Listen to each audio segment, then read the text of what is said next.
Hey everyone, and welcome back. This is Coach Mike here with the Language of Leadership podcast. We are so lucky to be joined today by Dr. Ruth Gotian. Dr. Gotien is currently on a trip to visit a very important agency in the United States. I'll leave it up to her whether or not she can share that. So we're very lucky to have her time. Just by brief way of introduction, Dr. Gotien is the Chief Learning Officer and Assistant Professor of Education in Anesthesiology and former Assistant Dean of Mentoring and Executive Director of the Mentoring Academy of the Weill Cornell Medicine. Dr. Gotien, you've been selected by Nature, one of the most prestigious publications in the world, and Columbia University as an expert in mentorship and leadership. And just last year, you were selected as one of only 30 people worldwide to be named to the Thinkers 50 radar list, which is essentially the Academy Awards, the Oscars of management thinking. We're so lucky to have you here. Thanks so much for joining us. I'm excited, and I have to update that bio because in November, I went from top 30 to numero uno. I got the Radar Award from Thinkers 50. The So number that one. was it's been a whirlwind, and then the book came out. So if I understand correctly, we are joined today by the number one most distinguished management and leadership thinker in the world. Do I have that right? Close, the top emerging management thinker in the world. We're good though. We're good. Well, thank you so much. I know that you're incredibly busy, and we're so lucky to have you here. And I want to jump into your newly published book, The Success Factor, which focuses on developing the mindset and skill set for peak business performance and all the amazing things that I learned and we all can learn from it. But before that, would it be possible just to share a little bit more about your background, and especially when you were growing up, who some of the influences in your life were? So I had, like everyone else that you probably had on here, I had a windy road. I didn't know this was what I was going to be doing when I was a kid. I didn't know I was going to be doing this 5 years ago. So I started out really liking the STEM, the science, the math, and thought I would be something in healthcare. First a nurse, then a physician, then set in on chemistry in college, decided this is not for me. But I loved management. It came naturally to me. So I got my bachelor's and master's in business, went to work in banking and finance, did that for 2 years and quickly realized you could be good at something and not enjoy it. And then I went back to working with students, which is what I loved. But I had already worked with undergraduate college students, and now I wanted to work with graduate students. So I ran what's called a combined MD PhD program. My students got both the MD and a PhD degree simultaneously. And in the middle of all that, I decided to go back to school while still working full time and having my family. And I got my doctorate. And I studied adult learning and leadership to understand how adults learn because we're different from children. And I specifically wanted to study success, and specifically success within high achievers. And it was something that I had observed for years, and I wanted to take a deep dive into studying it. And I studied it, wrote a whole dissertation on it, haven't stopped since. It started with physician scientists and Nobel Prize winners, and it just expanded to astronauts and Olympic champions and NBA champions and CEOs. And ultimately, it led to this book right here, The Success Factor. And here Right we are. there. It doesn't stop. Well, let's dive right in then to the success factor, which is at this moment a culminating experience of so much rich experience that you have and that you're still continuing to produce. I know that you interviewed Olympians, CEOs, Tony Award winners, physician scientists as well. You have an incredible number of people who have commented on the book saying how incredible it was, including Daniel Pink, who's a very popular author in related fields.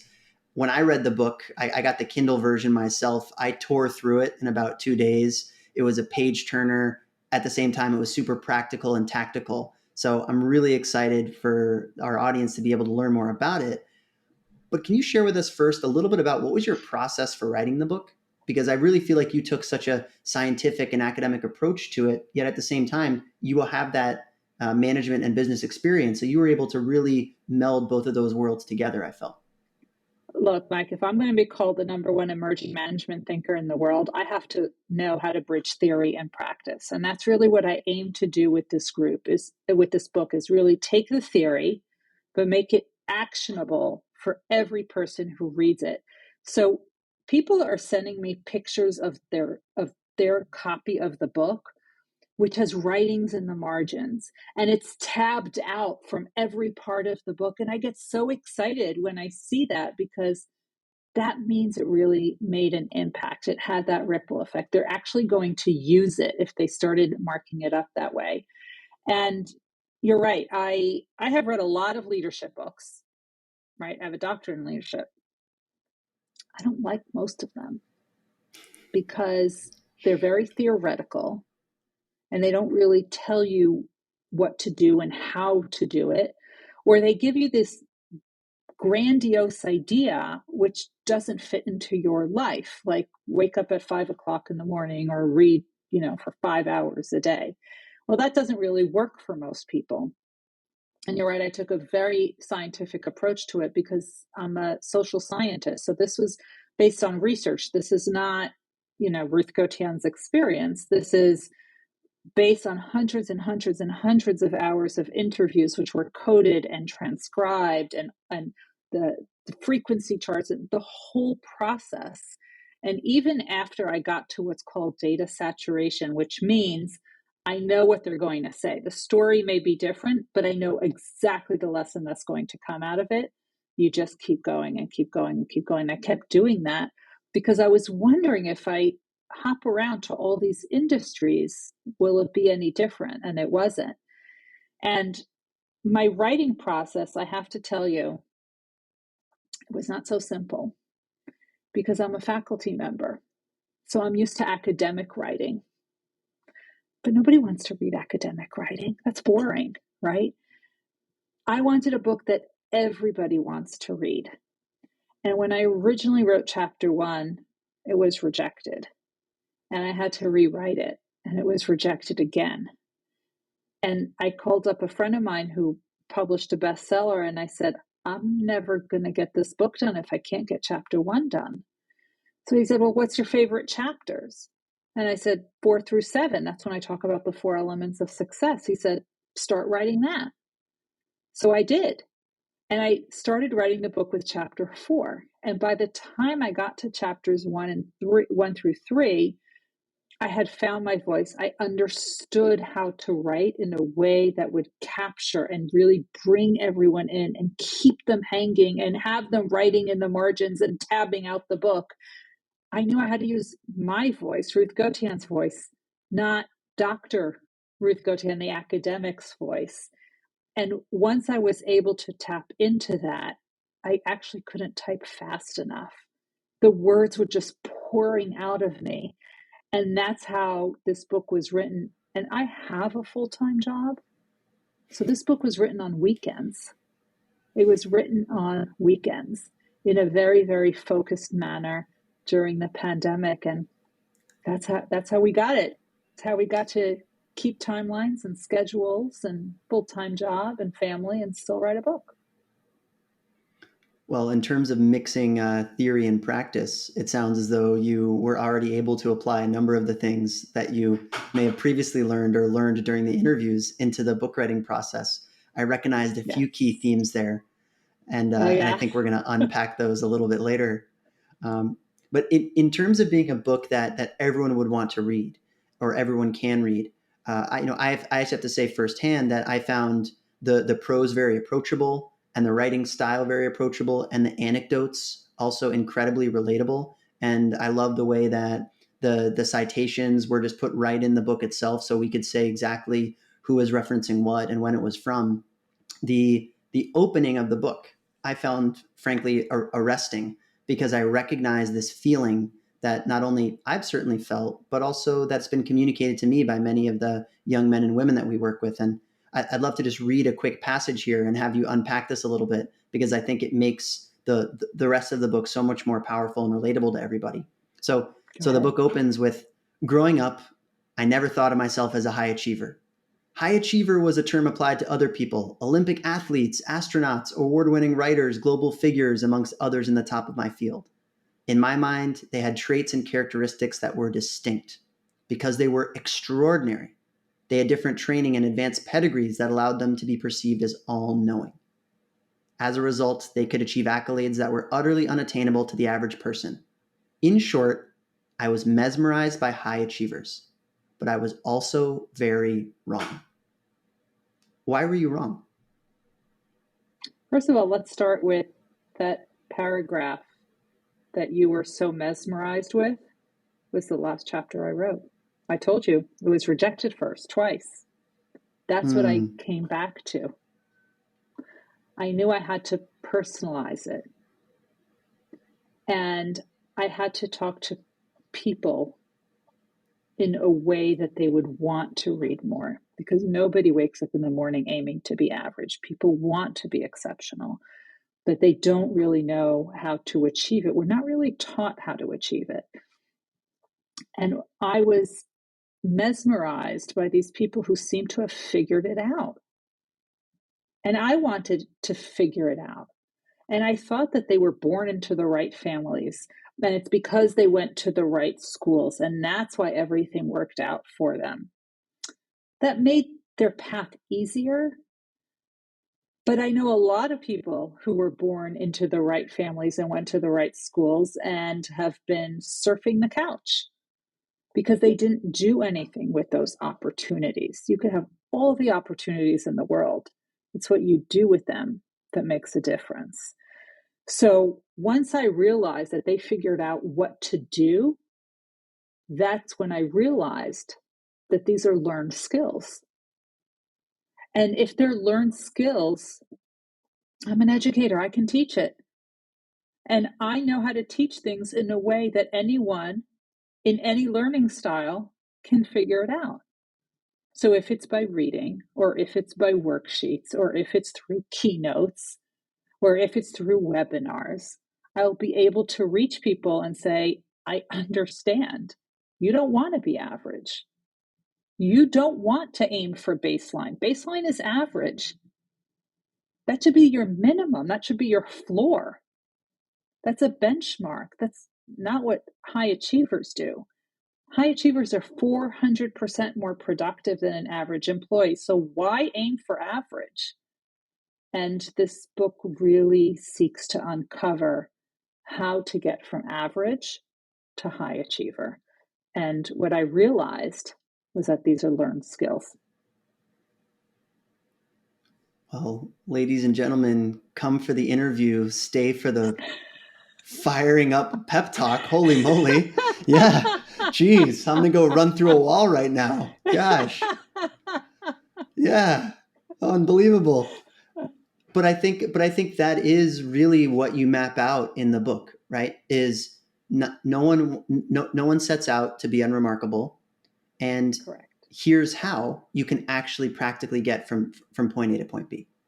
And That's right. And there are 4 key components, themes that you discuss. Maybe you could briefly just introduce those 4, and then I definitely want to dive a little bit deeper into a few of them. Yeah. So, and I'll talk about the 4 elements of success, but I want to preface with 2 things. One, these are not habits, because you cannot copy other people's habits, right? We hear, wake up at 5 a.m. All the high achievers wake up at 5 a.m. If you're a night owl and you don't go to bed till 2 o'clock in the morning, you're not waking up at 5 o'clock in the morning. It's just not going to work. You're not going to be productive. What we look at instead is the mindset. What are they doing when they wake up at 5 a.m.? That's what we can learn from. So you can figure out what are your focus hours and learn how to leverage those. That's what we're doing. We're talking about mindsets. The other thing is in the book, the last third of the book, I'm an educator. I have to teach people how to take actionable steps. And the last third of the book is all about action. How to take each one of the 4 elements and actually implement it in your life in a way that fits your life. So, Mike, your life in Shanghai is not the same as mine in New York. We have different lives. So what works for you is not going to work for me. But that's why for every single one of the elements, there's a buffet of options for each one. And you can pick and choose what works for you and recognize that every time you go through a transition, a new job, a move, a new partner, a pandemic, you're going to have to adjust a little bit because what worked for you in the past may not work now. So that's about the action. I actually started at the end. So what do we need action for? Well, there's 4 elements of success that all the high achievers have, the astronauts, the Nobel Prize winners, the Olympic champions. The first one is they love what they do so much. This is their fire in their belly. They would do this for free if they could.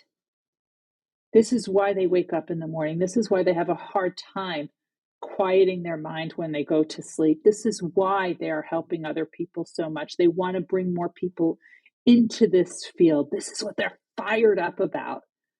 Because if we can find that, we only need to spend 20% of our lives doing what it is that we love so much in order to decrease burnout. So we need to find a way to tap into that. Because when we can, we actually succeed more. Because that is called intrinsic motivation. And this is different from extrinsic motivation. Extrinsic motivation, those are the stuff you have on your wall, the diplomas, the awards, the rewards. That's nice, but that's when other people are judging you. And that's hard to sustain over time. But when it comes from within, no one can take that away from you. No one. And no matter what challenge is thrown at you, even a pandemic, you're going to find a way to continue because this is what you love. So that's the first one, is the intrinsic motivation. The second one is the work ethic, the grit, the resilience, the gumption, whatever you want to call it. They're not going to quit when the times get tough because they love this so much. So think about all the Olympians. Their Olympic dream was postponed a year because of COVID. They didn't quit. They didn't quit. And they couldn't go to the gym and they couldn't meet with their trainer, but they found other ways to do it. And this is also how they view challenges. High achievers never question if they will overcome a challenge. They know that they will. Instead, they focus on how. What is the strategy I haven't thought of yet? And once you can do that, switch from if to how, you're now in the driver's seat. You're now in control. Makes a huge difference. That's 2. Number 3 is the strong foundation, which is constantly being reinforced. What worked early for you in your career, you're going to continue doing later. Constantly practicing those basic skills.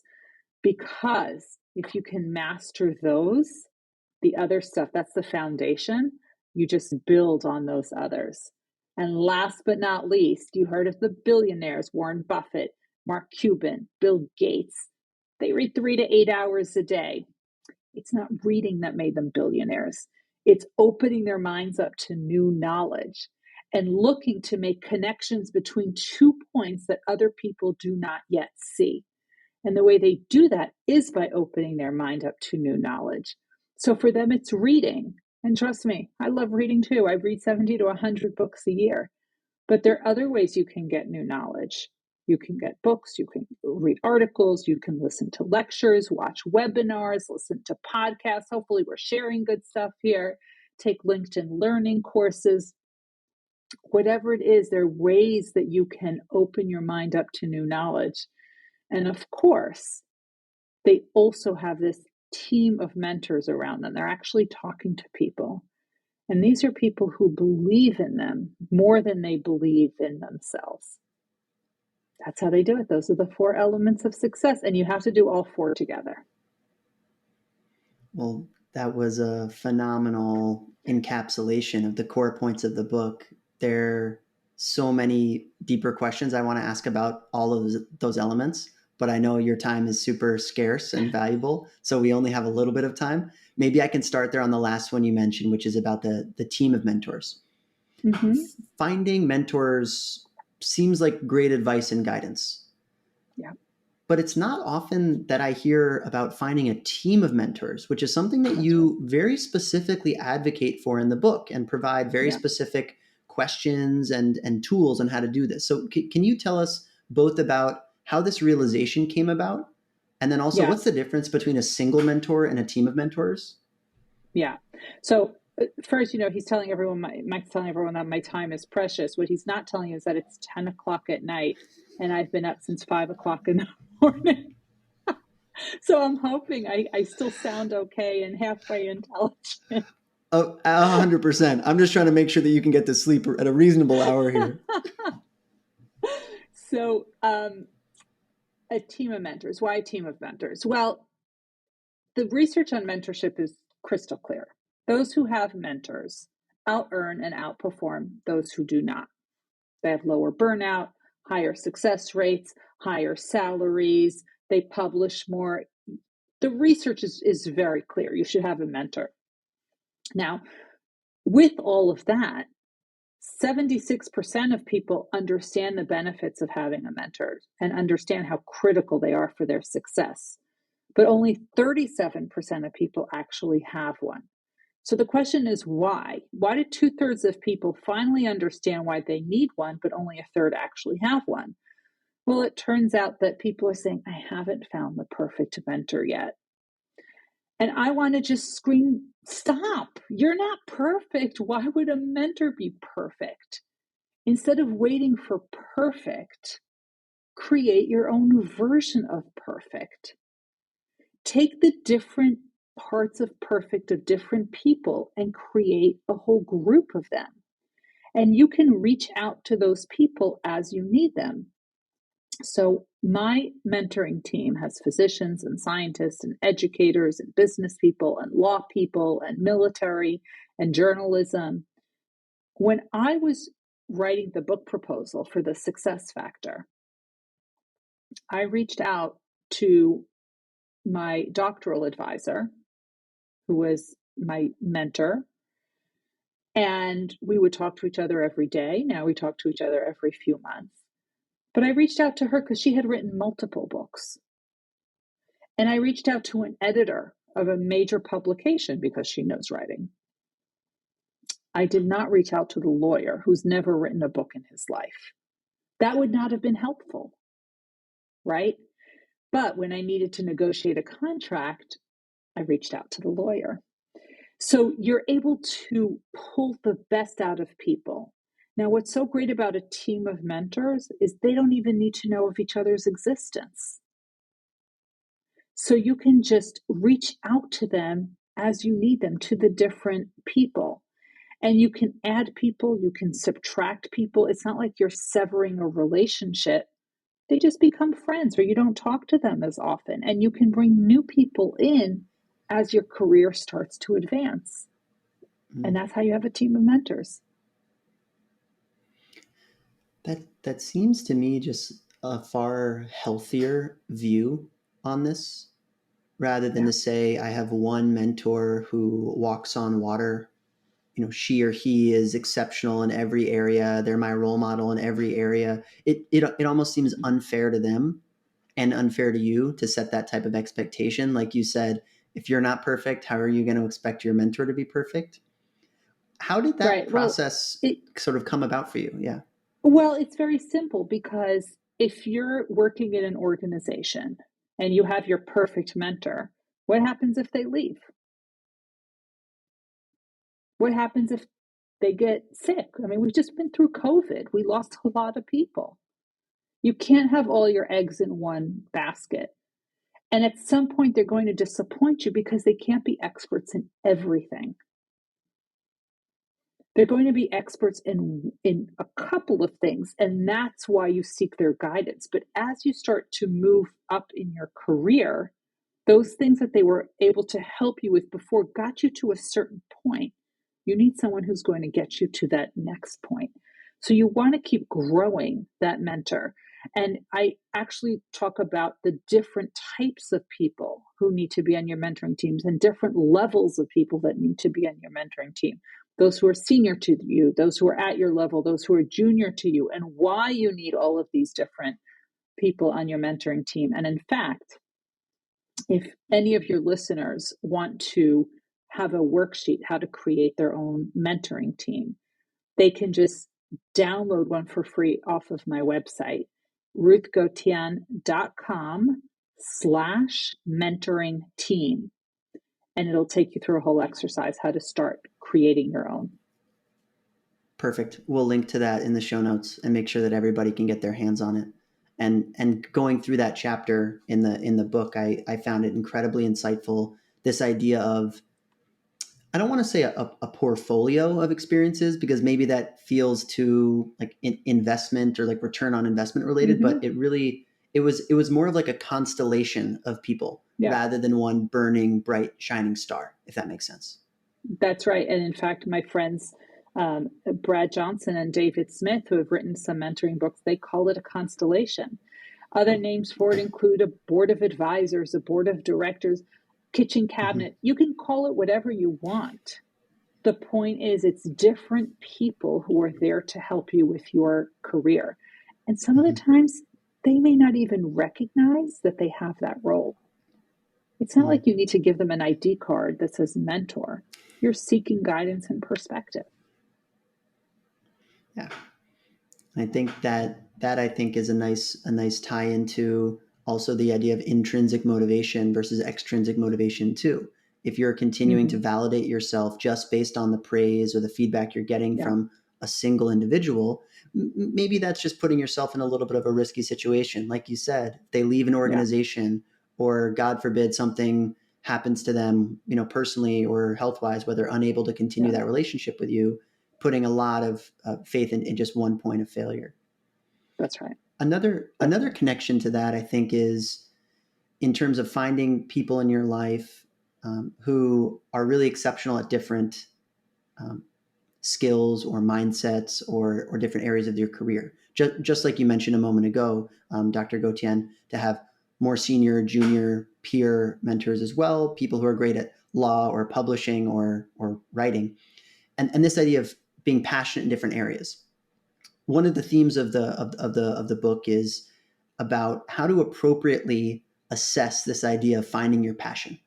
And it's a piece of advice that I think gets thrown around almost so much it feels like a fortune cookie now, right? Find your passion, pursue your passion. It's commonly heard advice, especially amongst young men and women who are interested to study at great universities and do great things. But you have a slightly different take on this, and I'd love to hear it in detail. And maybe to tee this up, I can quickly just read one of my favorite passages from the book as well. It's, you might already know what you're good at, but what is your passion? It is crucial to identify this and recognize the difference. Just because you excel at accounting or public speaking does not mean you are passionate about it. Continuing to work on projects you are not excited about will lead you down an isolating road of burnout and resentment. Conversely, pouring in the effort and commitment to something you are good at will increase your likelihood of success. What did you mean by this section of the book? Remember, I told you I worked in banking and finance. I was good at it. I got tenure in 9 months. Nobody gets tenure in 9 months in banking. So I was good at it, but I was not whistling on my way to work. I didn't like it at all. So you can be good at something and not enjoy it. And on the flip side of that, you could be doing something for so long that the thrill is gone, the challenge is gone. You're really bored. And going into work gets harder and harder and harder. So this is a 3-column exercise to differentiate between what you're good at, what you are good at but do not enjoy doing, what you don't enjoy doing, and what you would do for free if you could. And there's all of these questions that are asked in order to get you thinking about these things. For example, what do you procrastinate doing? That tells me a lot. If I ask you that question based on your answer, that would tell me a lot. And when you procrastinate, what is it that you are doing when you procrastinate? And how do you spend your weekends? These really give insights into what it is you are truly passionate about. And I take people through what's called a passion audit. to really shed light on that. And that's another thing that your listeners, if they want, they could download from my website, and they can find the Passion Audit at ruthgotian.com/passion audit. Excellent. We'll definitely link to that and give everyone that tool, because I think it's an incredibly powerful set of steps to go through. And maybe intuitively, we may have had a feeling in our mind of, hey, I'm good at this, but I'm not energized by it. Or I'd like to spend more time on this, but I don't quite have enough time to do it. But seeing it written out there in those columns, or seeing it written out in that way, I think just makes it crystal clear in black and white for all of us. I told you I'm an educator. I have to do things in a way that people will utilize it. Otherwise, it's going to be yet another leadership book that has great guidance that nobody knows how to implement. I didn't want to write that book. There's plenty of books like that written. I want to give people tools. Well, maybe on that, and maybe we'll wrap quickly on the book, and then I would love to ask you just one or two questions about your personal leadership journey. What do you think is one concept about success that most people believe that you think just ain't true? Like, what's a misconception that people have about success, besides that they need to just read 3 to 8 hours a day and copy Warren Buffett? Yeah, exactly. I really think that they think success is for people that have a natural ability and were born into the right families that could give them all of the opportunities. But I had quickly learned that is not the case at all. At all. It's wrong. And I've interviewed all of these people, and I see that over and over and over again. Success can be learned. And I said, with all of these elements, I made myself patient zero. I tried it out on myself. And here we are. Love it. You got to practice what you preach and eat your own right. dog food, so to speak. That's right. So speaking of that, where do you see yourself on your leadership journey now? You've had an incredible run of success. You're now the most sought after emerging management leadership thinker. What's next for Dr. Ruth Gotian, and where are you hoping to take it? I'm hoping to continue asking a lot of questions. I surround myself with people who have the perspective that I don't have, because I don't even know what questions to ask. So I think there will be more books. I think there will be more writing. I think there will be more talks. But I don't know. We're going to see. I almost don't even want to say what it'll be, because it may not even exist yet. So I want to keep my mind open to all the possibilities, because when you do that, and when you're willing to fear not trying more than you fear failing, which is something high achievers do, that's when the great things will happen. So I'm going to fear not trying more than I fear failing. That's my leadership journey. I feel like right there is a perfect way to wrap up. It neatly summarizes, I think, one of the core messages of the book, and it very clearly summarizes your own philosophy. So, ladies and gentlemen, the book is The Success Factor: Developing the Mindset and Skill Set for Peak Business Performance. We're so lucky to have Dr. Ruth Gotian here, and we'll link in the show notes to all of those incredibly generous resources that you provided. Besides your website, Dr. Gotien, where else can we go to find out more about your work?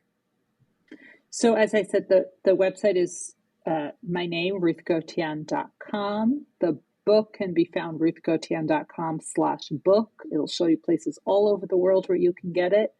And all the social media is just my name, Ruth Gotian. Amazing. Well, we'll be following and cheering you on along the way. And I look forward to sharing these resources with our community here, and seeing where they can take it and how much success they can bring in their lives because of your support. So thank you, Dr. Gotien. Thank you so much. All right. Take care. We'll talk to you soon.